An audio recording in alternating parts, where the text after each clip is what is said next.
Hé hé, cette semaine, on se demande si les rappeuses féministes sont pas allées un peu trop loin. On s'intéresse à la bibliothérapie qui serait peut-être la nouvelle solution à l'anxiété et la dépression. Puis on accueille notre premier invité spécial, Cédric Bergeron, animateur du très populaire balado Au Parloir. Bienvenue au balado Urbania, où chaque semaine, on vous parle des histoires que vous avez peut-être pas vues passer, mais qui font réfléchir autant que ce qui fait la une. Moi, c'est Gab, et le plus loin que je suis allée, je pense que c'était en Norvège. J'ai vérifié et j'étais encore féministe rendue là-bas.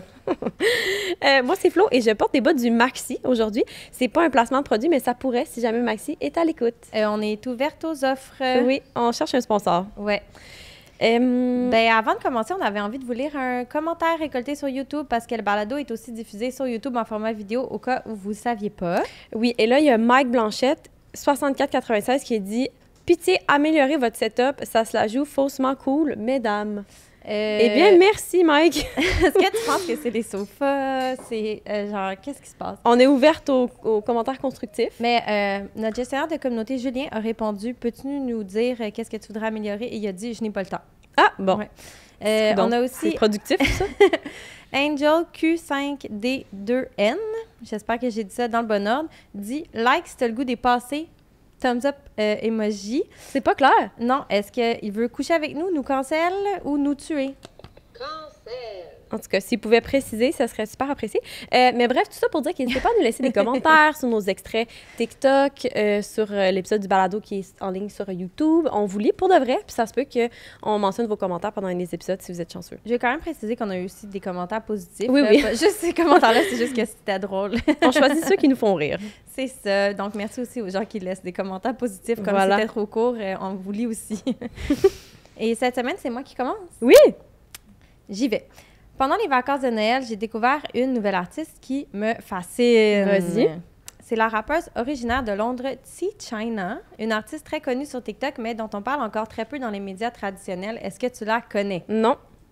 Éduque-moi, Gabrielle. Ben, T. China ou China pour les intimes, c'est une ancienne travailleuse du sexe devenue rappeuse. OK. Ce qu'il y a de particulier avec elle, c'est qu'elle a seulement fait paraître 3 chansons. Pourtant, son dernier hit, Peggy, cumule plus de 28 millions d'écoutes sur Spotify. Ça fait beaucoup. Ben, c'est beaucoup pour quelqu'un qui démarre dans le milieu. Oui. Dans Peggy, la rappeuse parle de pegging, donc d'utiliser un dildo pour pénétrer son partenaire masculin, d'abuser du portefeuille qu'elle a volé à un gars qu'elle vient de rencontrer, de faire marcher des hommes en laisse ou même de les mettre en cage sans leur consentement. C'est délicat. Oui, bref, c'est assez raide, voire violent envers les hommes. Pas que je suis contre le pegging, si ça vous plaît. C'est plus l'image de domination ici que je souligne. Ces autres chansons aussi ont des discours semblables. OK. Si je me suis intéressée à T. China cette semaine, c'est surtout parce que sur TikTok, c'est une véritable star. Il y a certains de ses extraits de vidéoclips qui ont cumulé plus de 35 millions de vues. OK, quand même. Il y en a d'ailleurs un où elle chante des paroles misandres en plein jour dans les rues de Londres sur le fameux autobus à 2 étages avec un bikini tellement petit qui menace de tomber à tout instant devant des personnes âgées complètement ébahies de la situation. Wow! C'est vraiment audacieux. Ben, si vous l'avez pas vu, c'est à voir. OK. Je vais peut-être sonner comme une boomer, mais on peut quand même se demander à quoi ça sert ou même à qui ça sert de renverser les codes ultra misogynes du rap. Au Québec, on a nos rappeurs féministes comme Marigold ou Calamine. Marigold dit « Reste assis quand je parle, je t'ai pas demandé d'avis dans C'est qui le boss. C'est moins intense que le pegging, mais ça reste raide. On critique depuis des années les rappeurs masculins qui utilisent des lignes violentes envers les femmes, qui sexualisent les femmes à outrance ou qui leur manquent carrément de respect, que ce soit dans leurs chansons ou dans leurs vidéoclips. Ouais. Pourtant, on applaudit, là je dis on, mais c'est TikTok, là. Ouais. TikTok applaudit chaudement T. China quand elle fait la même affaire, mais à l'inverse, dans ses tunes. Ouais. Est-ce que les féministes sont allées trop loin, Florence? Ouf! Et Tu poses c'est moi- cette question-là? Ou est-ce que je me pose trop de questions puis qu'on devrait juste laisser ça aller? Ben, je pense que de façon générale, les femmes se font plus critiquer pour ce qu'elles font, peu importe. Là. Oui, Tu sais. c'est sûr. Fait que je pense que c'est pour ça que ça fait réagir autant, mais aussi c'est justement, c'est un petit peu nouveau, je pense. Bien, c'est nouveau parce que même Cardi B, tout le monde connaît, puis qui est quand même une des rappeuses qui est allée le plus loin, mettons, avec des propos envers les hommes, était étonnée de cette chanson-là. Donc, je pense que quand t'étonnes Cardi B, tu sais, ça montre que t'as quand même poussé le bouchon. Puis moi, je me suis demandé aussi si voir des propos comme ceux de T. China, ça permet peut-être pas de renverser les codes puis de mettre en lumière d'une autre façon les propos problématiques des hommes dans le milieu du rap. Oui, c'est vrai. Parce que Ça- si ça te choque qu'une femme dise ça, peut-être Ouais. que ça devrait te choquer qu'un homme dise le contraire. Disent des propos semblables. Oui, c'est ça. Ouais, c'est ça. Donc, peut-être que c'est à ça que ça sert aussi, sans... Je sais pas si sincèrement, la volonté de la rappeuse, c'est qu'elle trouve ça juste drôle. Ouais, peut-être que ça la fait juste rire. Peut-être que ça permet d'amorcer cette réflexion-là, mais je sais pas si le public est vraiment là dans sa réflexion, tu sais. Ouais. C'est vrai, je sais pas si cette analyse-là est faite parce que aussi, des fois, on écoute de la musique juste parce qu'on trouve que ça sonne bien, que c'est bon. Là, ça la donne, que les paroles de ces tunes sont un peu provocatrices aussi. Après ça, est-ce que les gens... Ben, je sais pas, à toi de me dire, je la connais pas, mais est-ce que les gens l'aiment pour ça, pour son discours un peu misandre? Oui, les gens sont comme « work it, girl », tu sais, c'est pas mal ça, les commentaires, c'est beaucoup des femmes sur TikTok qui sont comme... En fait, il y a comme un point intéressant, il y a les filles sur TikTok qui cheer la rappeuse puis qui l'encouragent à continuer, puis il y a aussi des gars qui fantasment sur elle. Puis sont très... Ouais, je pense qu'elle attire une certaine... un certain kink de domination. Il y a un certain kink, là, qui naît de ça aussi. Ben, la question, c'est-tu, est-ce que ça a sa place ou pas? On dirait que j'ai l'impression qu'en général, si ça trouve son public... Ben, si ça trouve son public, c'est qu'il y a un intérêt, mais est-ce que... Tu sais, oui, free speech, mais est-ce qu'on devrait quand même... Tu sais, si moi, mettons, je tolérerais pas qu'un homme ait de tels propos envers les femmes, pourquoi on accepterait qu'une femme ait de tels propos envers les hommes aussi, effectivement. Là? Écoute, c'est moi qui dis ça, là, je trouve ça... Oui, c'est ça, ça m'étonne. Ben, c'est que je trouve ça intense, mais en même temps, tu sais, il y a un épisode un peu avant Noël où je parlais du cinéma d'horreur, puis qui montait en popularité, puis d'à quel point ces films-là témoignent du fait que dans la société, on a besoin d'exorciser certaines peurs collectives qu'on a, comme de l'éco-anxiété ou des peurs politiques. Je me demande s'il n'y a pas un certain public féminin qui canalise pas ses frustrations à travers, tu sais, un genre de fantasme, là, mettons des femmes qui sont vraiment tannées de leur relation avec des hommes, ou qui sont tannées du sexisme dans la société, puis qui utilisent cette rappeuse-là comme une espèce d'exutoire. Ils savent que ça se dit pas, mais ça leur fait du bien à quelque part, mais... Ben, l'art, c'est un peu là pour ça, souvent, j'ai l'impression. Puis la musique, particulièrement, quand ça devient viral, puis que les gens s'approprient des paroles ou des refrains, c'est parce qu'ils peuvent s'identifier. Fait que peut-être que c'est juste que China, c'est ça son... C'est China. Elle met le doigt sur quelque chose que beaucoup de femmes ressentent, en fait, mais qu'elles n'osent pas dire ou dire tout haut parce que c'est un peu intense, tu sais. Oui, puis elle est comme devenue porte-parole de quelque chose, tu sais, je pense pas... Il y a une seule entrevue, en fait, qui est parue dans les médias à propos d'elle, c'est dans Vogue UK. OK. Fait que il essaie de il parle un peu de mode, puis son entrevue est comme un peu décousue, elle s'en crisse un peu, son genre tes performances sont très nonchalantes quand t'es sur scène, est-ce que c'est parce que t'as un discours en arrière de ça, est-ce que tu veux critiquer le rap? Elle est comme non, je suis juste pas préparée. Ça, c'est drôle, ça, j'adore ça. Elle est devenue comme le porte-étendard de quelque chose qu'elle voulait peut-être pas nécessairement représenter, elle est aussi très jeune. Je pense que tout ça est comme c'est peut-être une blague qui est comme devenue plus grande qu'elle, tu sais. Ben, ou c'est peut-être qu'on suranalyse qu'est-ce qu'elle dit. Puis, tu sais, peut-être que le fait d'en parler aujourd'hui au balade, tu sais, on fait partie de peut-être ces personnes-là qui suranalysent son discours puis qui voient quelque chose de plus qu'est-ce qu'il y en est vraiment, tu sais. C'était ça mon affaire de tantôt. Est-ce que je me pose trop de questions puis je devrais juste comme... Sommes-nous dans Café Snake? Est-ce que je suis Café Snake? C'est la question. Version Wish. Et ben, je terminerai là-dessus. OK. Ben, je vais tellement t'amener ailleurs, Gabrielle. Je sais. Cette semaine, j'avais envie de te parler d'un nouveau mot-clé qui commence à trender pas mal en ligne et c'est la bibliothérapie. Donc, la thérapie par la lecture. Je suis tombée sur un article de Dazed qui abordait le sujet puis qui expliquait comment ça marche. Fait que je t'explique ça. Généralement, la bibliothérapie, ça implique la consultation d'un bibliothérapeute parce que oui, c'est un terme qui est un peu lousse, mais qui existe. Généralement, c'est une personne, souvent avec une formation en relation d'aide quelconque et qui a comme une culture littéraire assez impressionnante. La bibliothérapeute qui témoignait dans l'article de Dazed, elle disait lire genre 3 livres par semaine, ce qui est plutôt intense. Notre amie Julie est presque là. Oui, c'est ça. Notre collègue Julie Delarocque, là, la direction artistique chez Urbania. Là, oui, 54 livres en 2024, je pense. C'est très intense. Ouais. Bref, mais ce thérapeute-là, il rencontre virtuellement ou en personne ses clients pour commencer par comprendre leur goût et leurs préférences littéraires. Après ça, elle va les questionner sur les difficultés qu'ils traversent. Ça peut être une dépression, de l'anxiété, un divorce, la naissance d'un enfant ou genre de l'éco-anxiété. Tu sais, ça peut être un peu n'importe quoi. Puis elle va faire une prescription de un ou plusieurs livres qui permettent de mieux comprendre les défis auxquels son client fait face. Fait que bref, c'est essentiellement de lire le bon livre au bon moment. Ouais. Et de le prescrire à la bonne personne. Fait que beaucoup de gens en ligne disent que c'est le fun parce que c'est comme accessible, plus accessible que de la thérapie. Mais là, j'étais comme un instant, encore faut-il consulter un bibliothérapeute. C'est plus accessible? Ben parce que lire des livres, c'est comme moins cher que voir un psy. Ah, c'est que tu vois la personne une fois, elle te fait une consultation. Genre, au lieu de payer une thérapie pendant des semaines. Voilà. Mais là, j'étais comme, ben combien ça coûte consulter un bibliothérapeute? J'ai trouvé une académie de bibliothérapie basée à Londres qui offre des formations pour devenir thérapeute et C'est bibliothérapeute. sûr, c'est cher. C'est fucking cher. C'est genre 128 $ pour une session individuelle de 1 heure. Et, fun fact, 183 $ pour une consultation en couple, parce que tu peux consulter en couple, comme genre un sexo. Oui, oui, oui. Bref, c'est pas si accessible que ça. Et là, Gabrielle, tu te demandes sûrement, est-ce que les bibliothérapeutes font juste prescrire des livres de développement personnel? Ah, et moi, je sais pas pourquoi, j'étais sûre que c'est juste de la fiction. Ah ouais? Ben, oui, ben ça s'en va un peu vers là. La réponse est non, parce qu'il y a beaucoup de bibliothérapeutes qui vont justement prescrire de la fiction, parce que c'est une bonne façon de s'évader, puis de se sortir de ses anxiétés. Il y en a qui vont prescrire des livres où un personnage vit des défis similaires à ce que le client vit, pour qu'il puisse se sentir compris, moins seul. On va aussi prescrire des essais qui permettent de comprendre toutes sortes d'oppressions qu'on vit, mais qu'on a de la misère à nommer. Je pense à des essais sur le féminisme, le racisme, le colonialisme, tout ça. En tout cas, c'est un peu vraiment juste de la lecture. Puis là, bref, on dirait qu'au terme de toutes mes recherches là-dessus cette semaine, j'étais comme, est-ce que c'est juste un terme qu'on a inventé parce qu'on est hyper connecté, puis que, tu sais, c'est quoi? La thérapie par le plein air, ça existe. La thérapie culinaire aussi, ça existe. La thérapie par l'art, la zoothérapie. Voilà, c'est comme si... Toutes les formes de thérapie. Ben, toutes les formes de thérapie, puis c'est comme tout ce qui est pas... Ce qui implique pas d'être devant un écran, c'est rendu un peu une forme de thérapie, puis c'est presque original et alternatif, genre, puis ça pourrait nous sauver. Ben, je sais pas, moi, on dirait aussi, là, tu me parles de ça, puis je suis comme, how about les libraires? Je sais. J'étais comme... Il y a des gens que c'est leur... Ou les bibliothécaires. Oui. Il me semble que ces gens-là, c'est leur travail aussi de te conseiller des livres. Ben oui, puis pour vrai, un excellent libraire, c'est un bibliothérapeute. PS, c'est gratuit, là, oui, comme... À la bibliothèque, c'est gratuit en plus d'avoir ton livre. Là. Ben sinon, oui, tu peux l'acheter à la librairie. Genre, à qui c'est pas déjà arrivé de passer 1 heure environ dans une librairie ou dans une bibliothèque à choisir un livre avec l'aide d'un bibliothécaire ou d'un libraire? Oui, qui est très au fait des nouveautés, de sa sélection. On dirait, j'ai l'impression que là, on s'invente un nouveau métier cher pour sortir de l'argent. Oui, c'est une opportunité pour tous les libraires du monde de faire une petite passe de cash.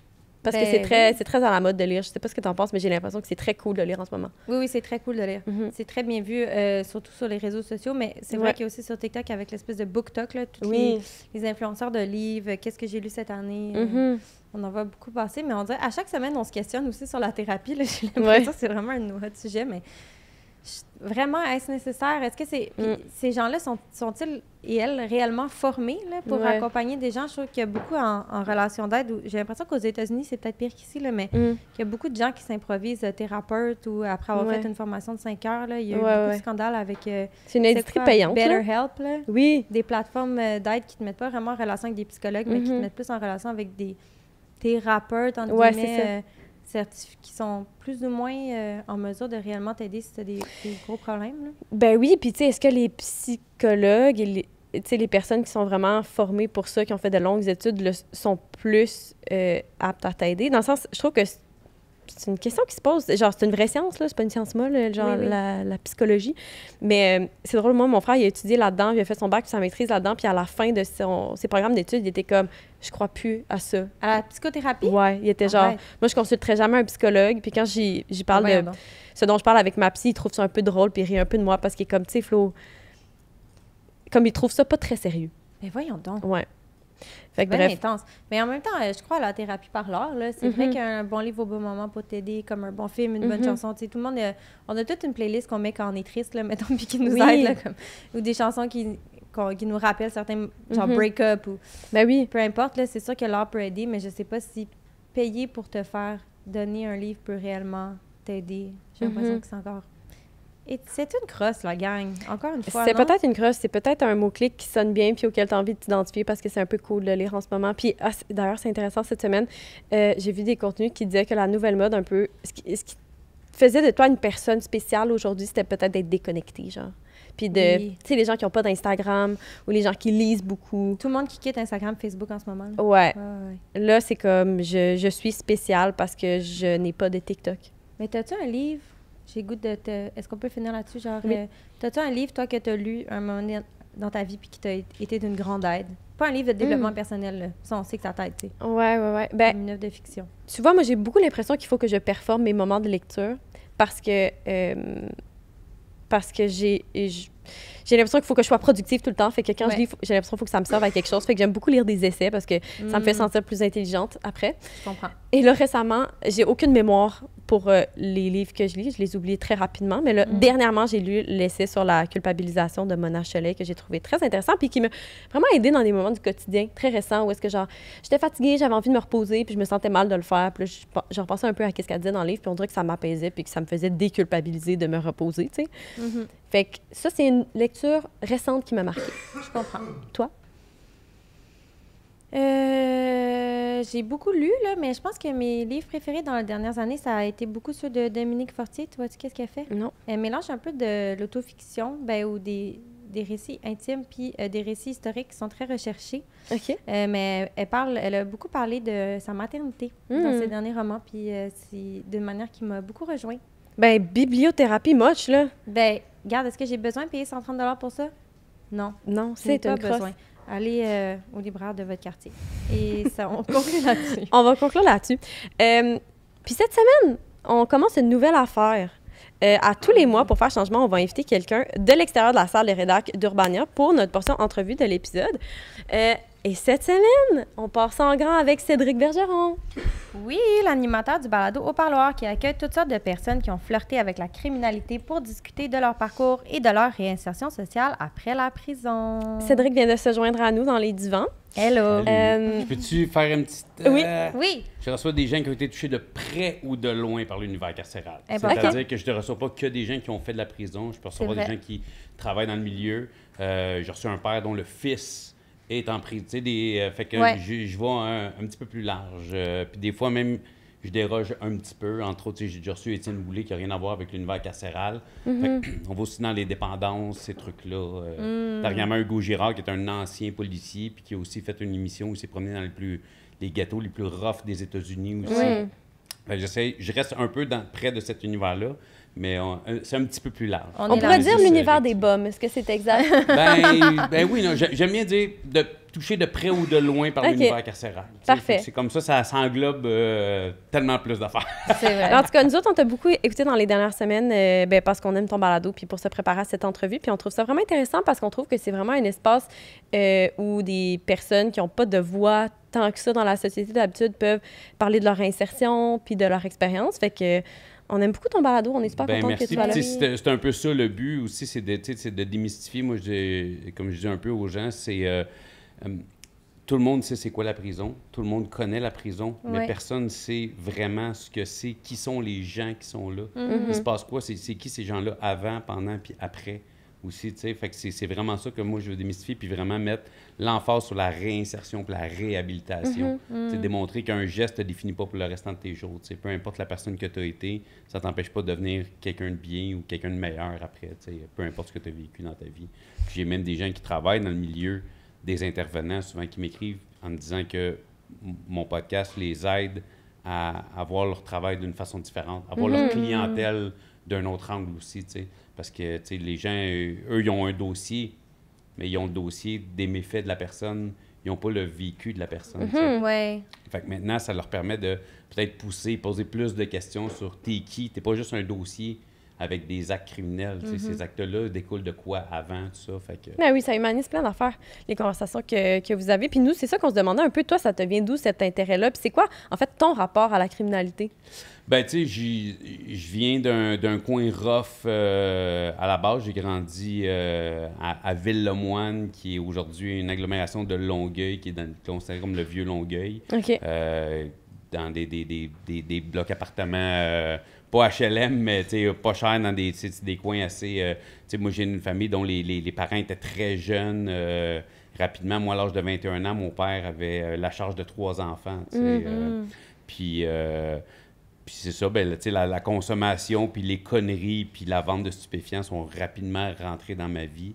Je le dis souvent avec un sourire, la raison pour laquelle j'ai pas de dossier criminel, c'est parce que je cours vite et je suis chanceux. Là, c'est vraiment ça. Fait que, tu sais, ça a toujours été... puis c'est quelque chose qui, même en vieillissant, même en m'étant éloigné de cet univers-là, ben, j'ai quand même gardé beaucoup d'amis qui sont dans ce milieu-là encore aujourd'hui, puis ça en fait pas des mauvaises personnes, des mauvais humains, mais tu sais, c'est un milieu qui m'a toujours intéressé. Dans les les films reliés à ça. The Sopranos reste pour moi une des meilleures séries qui a jamais été faite. Fait que c'est un univers vraiment très peu méconnu puis qui m'a toujours intéressé et attiré. Surtout que jeune, c'était là-dedans que je me voyais. Je pensais que c'est ce que j'allais faire de ma vie. C'était même un idéal pour moi. Là, je pensais que dans ma vie, je serais ça, un criminel, puis que c'était un projet de carrière quasiment quand j'étais jeune. C'est quand même drôle. Puis, tu sais, le balado est parti, dans le fond, moi, je suis humoriste aussi à la base. Puis j'ai eu un petit vibe sur les réseaux sociaux relié au gang show qui est tourné au bordel. Puis là, je me cherchais une idée de balado, justement. Je voulais partir un balado humoristique. Ça, clairement, on n'est pas là. Oui, on a changé. On rit peu, mais... J'ai un peu d'immobilier à Saint-Jérôme. Puis le dernier duplex que j'ai acheté, dans le fond, le locataire du bas, qui est un monsieur de 81 ans qui a une sentence vie pour meurtre premier degré. Puis à chaque mois, j'allais chercher son loyer, me raconter un peu son histoire. Tout ça, je trouvais ça tellement intéressant.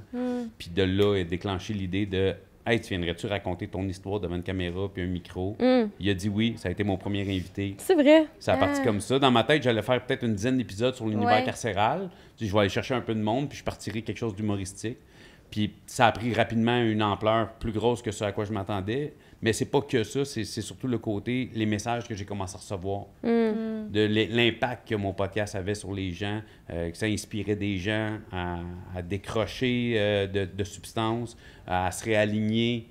C'est des jeunes qui me disent hey, « écoute, j'écoute ça », puis on dirait que, tu sais, qui étaient un peu comme moi quand ils étaient jeunes, ils se voyaient faire un chemin dans ce milieu-là pour se rendre compte que finalement... ça amène nulle part. C'est une question, ça, en plus, parce que tantôt, tu disais que quand tu étais jeune, tu voulais devenir un criminel, puis on se demandait, tu sais, la ligne, elle peut être mince. Est-ce que des fois, tu as peur que tu invites tes invités, puis qu'il y a des jeunes qui écoutent ça, puis qui soient comme, waouh, trop cool, moi aussi, je vais faire ça plus tard? Je penserais pas, parce que c'est assez rare que ça finit bien. J'ai pas une personne qui est venue me dire, hey, moi, là. Tu sais, en fait, c'est drôle parce qu'il y a une personne, le rappeur connaisseur Ticazo, tu sais, puis c'est une des raisons pour lesquelles je l'ai reçu. Lui, il me dit, si c'était pas de mon âge puis de mon dossier, probablement que je serais encore là-dedans parce que c'est un style de vie que j'aime, puis ça m'attire. Mais je suis comme, oui, mais en même temps, tu as la maturité parce que tu sais c'est quoi, tu l'as vécu, de dire, si tu te refais pogner pour ce que tu faisais, tu pars 10 ans. Il y a des conséquences, tu sais. Mais tu sais, j'ai reçu des gens qui ont été millionnaires du crime, puis aujourd'hui, ils vivent dans un 4,5 puis sont plus heureux dans leur 4,5 qu'ils l'étaient comme millionnaires, tu sais. Parce que toutes les histoires que j'ai eues, il y a personne... Tu sais, tu te dis en ce moment, hey, si je vole, je fais du vol d'automobile, là. Premier enfant, je me fais pogner, j'ai à peine une tape sur les doigts. Je suis même pas sûr que je vais faire du temps, là, tu sais, pour un vol d'auto. Sauf que le dossier que tu vas avoir, lui, même que tu aies 60, il va être encore là. C'est ça, puis c'est ces histoires-là, en fait, que vous racontez dans le balado qui sont... C'est ça qu'on veut rentrer dans la tête des jeunes, tu sais. Là, tu te dis, c'est pas grave, c'est quoi? Hey, au pire, je vais aller faire de la prison, c'est mon street cred, le monde va me respecter plus dans la rue. Moi, quand tu as 18, 19, 20, 22, tu vois, quand tu vas rendu à 35, 36, puis que tu as des enfants, ton street cred, là, il est crissement loin dans le... Puis après ça, tes enfants veulent aller à Disney. Ouais, mais papa, il peut pas y aller parce que papa, il a pas le droit de mettre les pieds aux États-Unis, tu sais. Puis t'auras beau, tout le monde parle de pardon puis de waiver. Probablement, un pardon puis un waiver, c'est pas un automatisme de rentrer aux États-Unis. Puis c'est pas un automatisme de l'obtenir. Non, c'est compliqué, là. Tu t'en sors pas. Puis c'est pas 2 ans après, là. Ça peut prendre des années. Là. Mais t'as-tu l'impression, des fois, que les personnes qui t'accueillent au balado... parce que pour avoir écouté plusieurs épisodes, des fois, on a l'impression que c'est plusieurs versions de la même histoire, dans le sens, pas dans le sens que c'est inintéressant, c'est super intéressant, mais l'espèce des choses qu'ils ont vécues tôt dans leur vie se ressemblent souvent vraiment beaucoup, tu sais. Effectivement, puis c'est justement ça l'importance, on veut faire réaliser, surtout aux jeunes, entre autres, que, regarde, c'est pas parce que tu passes par là que tu es obligé d'aller là. Ouais. Parce que si tu grandis dans le même univers que ces gens-là, que tu vis le même genre de choses, il y a d'autres avenues que celles que eux autres ont pris. Fait que va ailleurs. Parce que, gars, le chemin que tu t'apprêtes à prendre, eux autres, ils l'ont pris, puis regarde le résultat. Tu sais, des gens qui, mettons, de 14 à 50 ans, ils n'ont pas eu de vie, là. Tout ce qu'ils ont eu comme vie, c'est de la prison, c'est de la dépendance, c'est du combat, c'est du struggle, c'est du stress. C'est juste ça qu'ils ont vécu pendant 40 ans, tu sais. J'ai des gars, un gars qui me dit, écoute, moi, à 50 ans, je suis sur mon X pour la première fois de ma vie, là. Puis ce gars-là qui a fait de la prison pendant des années, puis aujourd'hui, son nom, sa signature, fait sortir des gars de prison. Tu sais, mais en même temps, tu te dis, oui, mais s'il n'avait pas vécu tout ça, il ne serait pas ça aujourd'hui. Oui, mais je pense que s'il n'avait pas vécu tout ça non plus, il ne serait pas plus malheureux aujourd'hui. Il n'y aurait pas... Ses enfants, ils parleraient aujourd'hui. Tu comprends? Tu sais, fait que moi, c'est un peu ça. Puis, tu sais, c'est pas tout le monde. Là, j'ai des gens, j'ai grandi dans une belle famille, papa, maman, amour, clôture blanche, un petit chien. Puis j'ai chiré, puis je me suis retrouvé à faire 18 ans de prison parce que j'ai fait des choix dans ma vie qui m'ont amené là, parce que j'ai commencé à consommer à tel âge, parce que je trouvais ça cool, parce que, tu sais, où je comprends, tu sais, j'ai été abusé, j'ai vécu ci, j'ai vécu ça, j'ai vécu dans la pauvreté, mes parents, c'était ci, c'était ça, mais il y a d'autres options, tu sais. Surtout aujourd'hui, avec les réseaux sociaux, avec, tu sais, tous les numéros de téléphone qui existent, toutes les options d'aide, c'est comme, les options, il y en a beaucoup plus qu'il y en avait il y a une certaine époque, là, tu sais. Donc, moi, je vais toujours continuer de recevoir des gens, peu importe, même si les histoires se ressemblent, pour inspirer, parce que peut-être que tu vas écouter 10 épisodes de personnes qui ont un semblant de vécu comme toi, puis c'est peut-être la 11e qui va faire le déclic. Puis on en parle souvent avec les gens qui ont fait des thérapies. T'sais. Ah, j'ai fait 12 thérapies, la 13e a marché. Pourquoi? Bien, probablement la 13e parce que je l'ai faite pour moi, parce que moi, j'étais écœuré. Mais tu sais, les 12 qu'il a faites avant sont pas mauvaises non plus. Ça y a mis des outils dans son coffre. Puis la 13e, bien, ça a mis le cadenas sur le coffre, puis t'es prête à aller travailler. Il n'y a rien de mauvais dans ce que... Tu sais, moi, il y a peut-être... Les gens qui vont écouter un podcast, 2 podcasts, ça va pas les allumer, mais ça va peut-être semer une petite graine, puis à m'amener, ça va germer, puis ça va les inspirer à turner up leur vie ou à changer les habitudes qu'ils ont. T'sais. Mais en sens, c'est ça que tu fais tellement, ce podcast-là, pour les gens qui pourraient tomber dans la criminalité, puis là, finalement, ça touche un peu l'âge public. Ben écoute, je le fais pour les curieux, parce qu'il y a beaucoup de curieux qui l'écoutent, mais... tu sais, il n'y a jamais de glorification du crime dans mon podcast. Il y a même des gens, des fois, qui essaient, qui rentrent un peu dans leur histoire, puis souvent, c'est moi qui écoute. J'ai pas besoin des détails. Le but, c'est pas ça. Puis si tu écoutes le podcast pour avoir des détails sordides, on va pas là, tu sais. Puis les gens, je pense que ce que les gens aiment du podcast, probablement, c'est le vrai. Tu sais, je veux dire, c'est pas le tout beau, tout rose qu'on voit à la télévision, tu sais, c'est laid, là, dans mon podcast. C'est pas beau ce qu'on entend. Souvent, c'est dégueulasse, mais c'est une réalité. Mais on se demandait vraiment, genre, s'il y avait des zones où... Parce qu'on sent des fois, justement, comme tu dis, que tu coupes et tu veux pas parler de certaines choses. Est-ce que c'est parce qu'il y a des raisons légales ou c'est vraiment par une volonté de toi ou tu veux pas être ce podcast-là? C'est 100% de volonté de moi que je veux pas... Tu sais, j'ai quelqu'un à un moment donné j'ai reçu que c'est un double homicide. Puis à un moment donné, il commençait à dire, tu sais, je suis parti, il y avait la gorge tranchée, il n'y avait plus d'yeux. Je fais, OK, c'est beau. On veut pas de détails de ce que tes victimes avaient l'air quand t'es parti. C'est pas nécessaire à ton histoire parce que ça m'intéresse pas. Peut-être que ça intéresserait les auditeurs. Moi, c'est pas le but. C'est pas d'avoir ces images-là. C'est vraiment, attends, t'es un gars qui a fait beaucoup de prison, beaucoup de consommation, double meurtre. T'es qui aujourd'hui? Pourquoi je suis capable d'être en face de toi puis j'ai pas peur de toi? Puis si tu me disais pas ça, jamais j'aurais pu croire ça de toi, tu sais. Fait que ça a été quoi ton cheminement pour devenir cet humain-là? C'est ça, moi, que je veux mettre vraiment en lumière, tu sais. Puis c'est ce que je veux que les gens retiennent de ce podcast-là, tu sais. Pas, ah ouais, lui, quand il braquait ses banques, il y avait cette méthodologie-là. Non, c'est pas intéressant. Je veux pas inspirer des gens à faire ça. C'est ça, parce que souvent, on a peur, même dans les médias, quand on parle d'événements violents qui se sont passés, dont on parle dans l'actualité, on a peur qu'il y ait certains jeunes qui s'associent à des meurtriers ou à des personnes dangereuses, puis qui trouvent ça inspirant dans un sens. Fait que c'est clair que cette limite-là, elle doit être vraiment mince. Mais c'est ça, la question des lignes à ne pas franchir est intéressante, mais il n'y a vraiment aucune considération légale dans ton balado. Genre, tu n'as jamais consulté un avocat en mode est-ce qu'on peut parler de ça dans ce cas-là ou est-ce qu'on peut pas en parler? Ou... Ben non, parce que, tu sais, je veux dire, les gens qui viennent, mettons, si on y va juste du côté criminel, des gens qui ont été arrêtés, qui ont fait de la prison, c'est leur histoire, tu sais. Mais moi, premièrement, moi, je me fais un devoir de ne pas nommer de nom. À part, souvent, il y a des gens qui vont nommer des noms, mais de gens qui vont être décédés ou des gens qui ont apporté du positif dans leur vie. Si, mettons, quelqu'un parle d'un policier qui l'a vraiment aidé ou de quoi de même, tu sais, hey, ce policier-là, quand il m'a parlé, ça m'a inspiré. Ça, pas de trouble, nomme-le. Mais tu sais, les victimes, des gens avec qui on fait des crimes, des gens qui... Ça, je vois pas là. Fait que, tu sais, je peux pas être... Comme, tu sais, on peut pas dire que je fais de la diffamation. Tu sais, souvent, j'ai les gens qui m'écrivent le plus, qui sont pas contents, c'est des membres de la famille de la personne que j'ai reçue, tu sais. Mais tu sais, souvent, je dis à la personne, écoute, cette personne-là parle de sa mère, mais elle t'a pas nommé. Ouais, mais tout le monde sait que c'est moi, sa mère. Ça, je gère ça avec cette personne-là. Moi, Oui, tu sais. c'est pas ta faute. Puis je veux dire, en même temps, moi, je fais pas de diffamation. C'est pas moi qui ne sors pas de nom. Si moi, je parle de choses, moi, tu peux dire que moi, je fais de la diffamation ou que moi, je dis quoi que ce soit. Mais au niveau légal, tu sais, je veux dire, c'est un procès, et tout procès sont légaux. Là. Ouais, c'est pas qu'ils sont légaux, je veux dire, sont publics. C'est ça, ça, je veux dire, c'est ça. excuse-moi. Il n'y a rien de caché. Fait que, tu sais, je peux pas être accusé de quoi que ce soit. Tu sais. Est-ce qu'il y a des choses qui sont dans mon podcast qui sont pas nécessairement la vérité à 100%? C'est possible. Des fois, il y a des gens qui m'écrivent « Hey, je le connais, cette personne-là, ce qu'elle t'a dit, c'est pas exactement comme ça. » Je suis comme « OK, mais au bout de la ligne, est-ce que son vécu, son parcours, c'est ça quand même? » Tu sais. Je peux comprendre que quelqu'un qui a fait des crimes, des fois, va peut-être humaniser un peu plus ce qu'il a fait, tu sais, tu sais, puis je peux comprendre ce concept-là.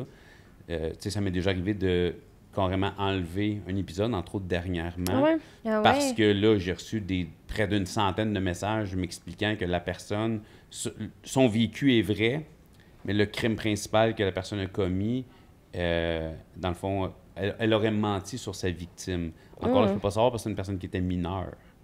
Mais c'est ça qui est là, vrai avec ton podcast. Le C'est tellement sérieux.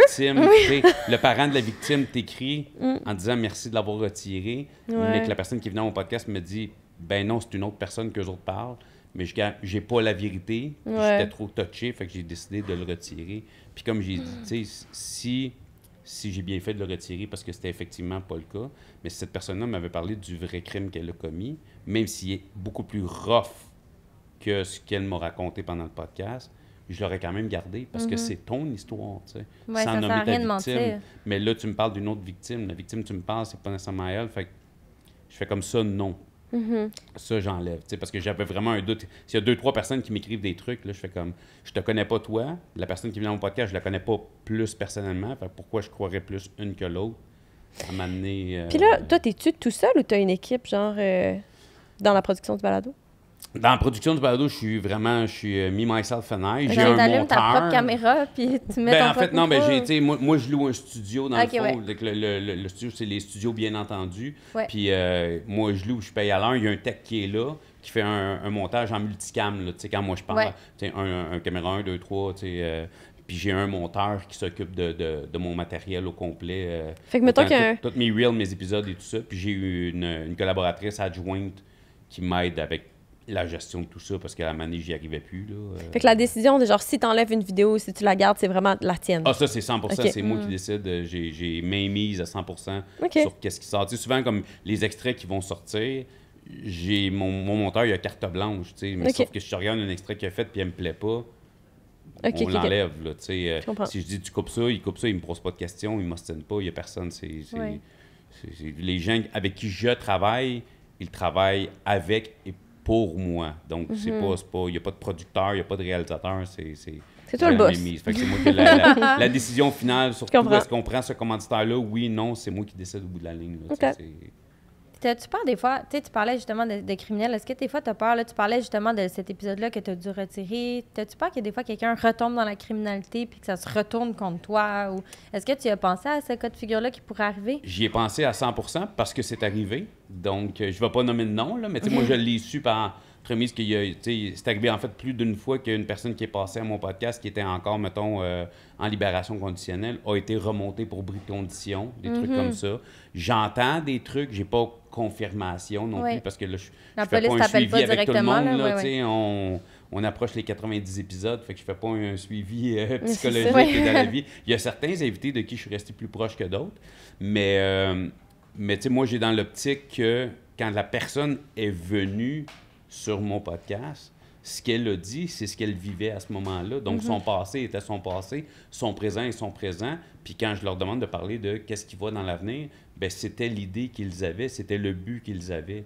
Malheureusement, s'ils ont dérogé, s'ils ont retombé, s'ils ont replongé, soit dans la consommation ou soit dans le crime, rendu là, moi, j'ai pas de contrôle là-dessus, mais le message qu'ils ont livré au moment où ils sont venus, il était vrai, puis il peut inspirer des gens, même si eux... Tu sais, je veux dire, la personne, tu regardes un podcast, puis cet épisode-là a inspiré un jeune de 17 ans à changer sa mentalité envers le crime, bien, il n'y a pas à savoir que cette personne-là est retombée si cet épisode-là l'a inspiré à lui changer de vie, tu sais. Ben, tant mieux, dans le fond. Tu sais, c'est comme... Fait que, tu sais, je vais pas dire, hey, cet épisode-là, c'était super intéressant, mais malheureusement... il a rechuté, écoute, j'essaie de sortir des noms, mais j'ai tellement une note, je veux pas sortir le nom de quelqu'un qui est déjà venu, mais en tout cas, c'est Monsieur ABC, il a repris une sentence, tu sais. Mais ça fait partie, je pense, du cheminement aussi, d'avoir des reculs, puis de Puis ça se peut peut-être qu'il y ait redonner une chance plus tard qu'il revienne. Non, mais moi, j'ai une personne qui a un des épisodes que j'ai mieux aimé, puis je sais que ça ne dérangera pas que je le nomme, lui, Sam Beauchesne. Tu sais, Sam a fait 6 jours de prison dans sa vie. C'est pas pour ça que je l'ai reçu. Son parcours dans la consommation, les raisons pour lesquelles il a commencé à consommer, il a arrêté, puis il est devenu thérapeute après. Puis après le passage au podcast, il est retombé dans la consommation, mais il s'est relevé depuis, tu sais.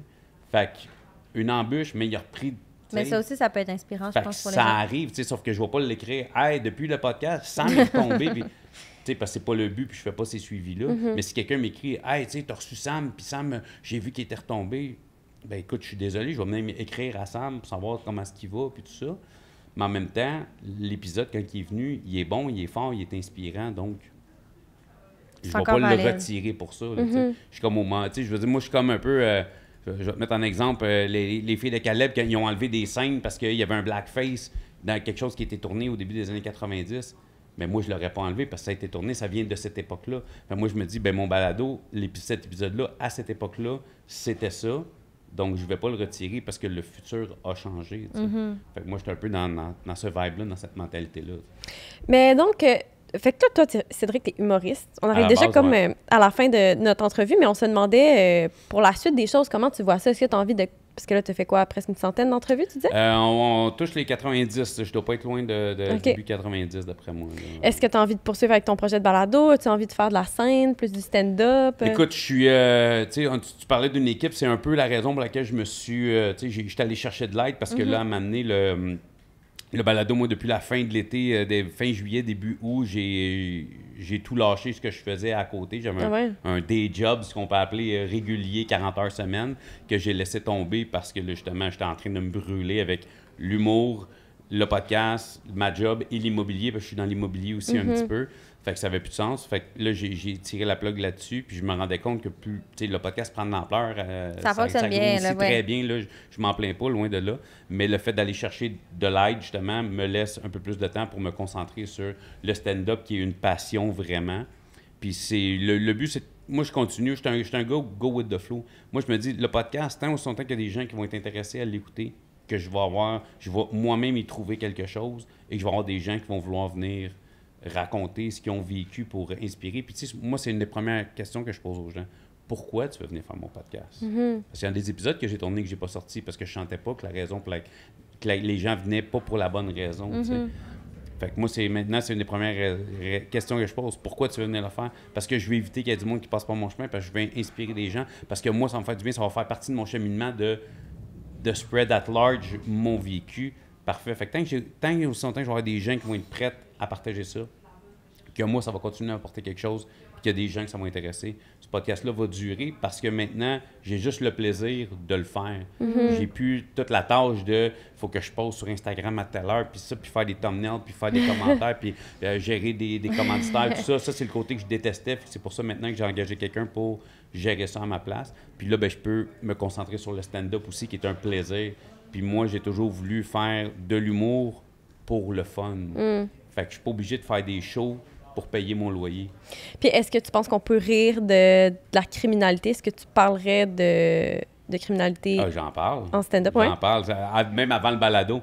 Mon casting fait que mes premiers jokes que j'ai écrits, c'était des jokes de prison, puis de criminalité, puis tout ça. Oui, moi, je fais, en plus, je suis un humoriste très trash, très noir. J'adore aller dans des places que les gens sont pas tant à l'aise. Fait que moi, en fait, je fais partie de la mentalité des gens. On peut rire de tout. Est-ce que tout le monde peut rire de tout? Non. Je pense qu'il faut que tu saches écrire pour pouvoir rire de tout. T'sais. Il y a des sujets que j'aborde pas parce que je pense pas que j'ai la plume, j'ai peut-être pas le cerveau humoristique assez développé pour avoir la bonne tournure pour parler de ça. Mais il y a des gens, mettons, comme Pascal Cameron, qui est un humoriste que j'adore, qui peut aborder des sujets parce qu'il il a l'angle, il arrive à avoir un angle où ce que je fais comme « wow, c'est génial, moi, j'aurais pas été à l'aise d'aller là ». Puis il y a des angles où ce que moi, je sens que je suis à l'aise d'y aller parce que c'est bien écrit, c'est fait d'une bonne façon. Fait que je considère qu'on peut rire de tout quand c'est bien fait, quand c'est bien écrit, tu sais. OK. Fait que, moi, je suis de cette mentalité-là, puis j'espère, moi, je le dis tout le temps à chaque début de podcast, je suis quelqu'un qui prône la liberté d'expression, puis ça, c'est autant dans mon balado que sur scène. Ben, on va suivre ça. Ben, Merci d'avoir été là, Cédric. d'avoir été là. Un énorme plaisir. Puis Michel, ça n'a pas l'air cool, c'est fucking cool chez Urbania, man. Moi, je suis là. C'est qui, Michel? C'est le gars que vous avez parlé au début, là, qui a dit que... Mike Blanchet, Mike. 64-96. Mike. Moi, je t'appelle Michel. Putain, toi! C'est peut-être dit. qu'il s'appelle Michel, on ne sait pas, là. Merci Sûrement. Il dit que c'est Mike juste pour avoir l'air cool. C'est ça. Mais en tout cas, chez Urbania, c'est fucking cool. Merci. Merci trop d'avoir été là. Ben oui, puis là, ben on te laisse quitter, je pense. Ouais, c'est oui, ça. On C'est le moment où on t'éjecte kick out du nos sofa, invités. puis nous, on finit notre balade. Ben, ça fait un comme plaisir. Je m'éjecte. Salut, Cédric. OK, on fait notre dernier segment? Oui, qu'on a enregistré. Oui, veux-tu y aller en premier ou moi, je vais en premier? Vas-y. Ah, ben je suis pas prête, fait que vas-y en premier.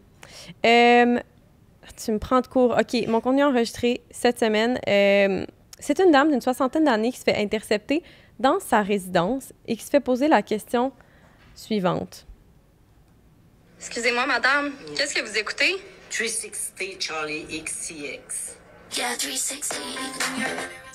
Mais c'est juste tellement drôle parce que, pour vrai, il faut aller suivre le TikTok des résidences Cogir. Arrête, j'ai vu ça moi aussi cette semaine. Ils font C'est des tellement jokes. bon. T'as-tu vu la madame qui s'installe un bar dans son bain? Oui! OK. Oui, c'est... Pour vrai, Tout est bravo bon. aux personnes âgées qui s'impliquent dans ce TikTok-là puis qui font Oui. des blagues qu'ils comprennent peut-être même pas. Et bravo à la personne qui est derrière la production de ces contenus-là. Je sais pas c'est qui est responsable des réseaux sociaux chez Résidence Cogir, Oui. mais genre, ça dédramatise tellement genre le fait de vivre dans une RPA puis de vieillir. En tout cas, je trouve ça excellent. Oui, c'est très Allez drôle. les Moi, suivre. ça m'a beaucoup fait rire. Ben, peut-être que tu as vu aussi mon contenu enregistré qui est mon nouveau compte TikTok préféré, Google et moi. C'est Explique-moi. un couple de retraités qui profitent vraiment de leur retraite et qui postent de manière vraiment très souvent. Là, et ils ont publié une recette, ma foi, audacieuse OK. pour un dimanche matin, histoire de, je les cite, profiter de la fin de semaine avant le lundi. OK. Salut, c'est dimanche, on se fait des cafés cochons. Le dimanche après-midi, on aime ça, on se fait un petit café cochon. C'est notre récompense avant que la semaine recommence. Puis là, en plus, si les fêtes sont finies, on recommence à travailler. Je vous montre comment on fait nos cafés cochons. C'est bien simple, on prend une belle... OK. Là, Oui, je l'ai vu cette je vais semaine. te résumer qu'est-ce qu'ils mettent là-dedans. Elle est Je veux dire résumer qu'on est dimanche. OK. Il y a du brandy, du Tia Maria, du café, de la crème fouettée, du Grand Marnier, donc 3 sortes de forts, OK. et un petit Cherry Blossom râpé sur le top. Ça fait beaucoup. Ben, c'est beaucoup d'alcool, je trouve, pour un dimanche midi. Ah, mais C'est on- sûr qu'eux autres, ils dorment à 3 heures, qui sont de même. Ping, ping, comme ils ont la tête qui tourne, rendu aux nouvelles. C'est sûr qu'après la messe, c'est beaucoup. Hein? Oui, tout à fait. Mais Ah. on était vraiment dans le même thème pour nos contenus enregistrés cette semaine. C'est drôle. Je pense que c'était tout pour aujourd'hui. Oui, les personnes âgées qui get lit. Merci Flo, merci Cédric d'avoir été là.